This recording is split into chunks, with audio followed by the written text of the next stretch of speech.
হামজা চৌধুরী বাংলাদেশ জাতীয় দলে যোগ দেবার পর ফুটবল যেন প্রাণ ফিরে পেয়েছে।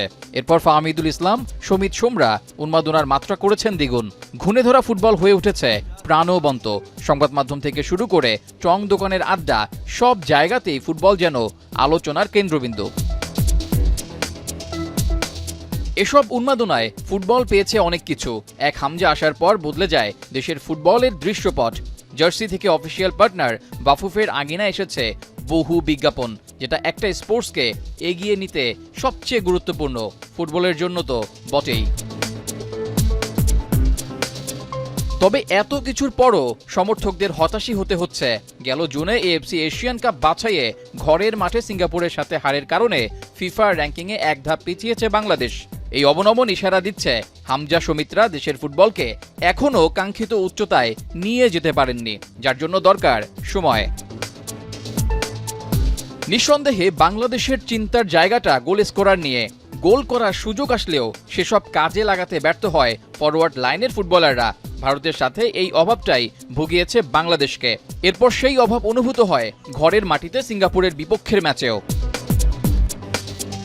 এশিয়ার মঞ্চে লাল সবুজ জার্সিধারীদের প্রতিনিধিত্ব করতে এক প্রকার অসাধ্য সাধন করতে হবে।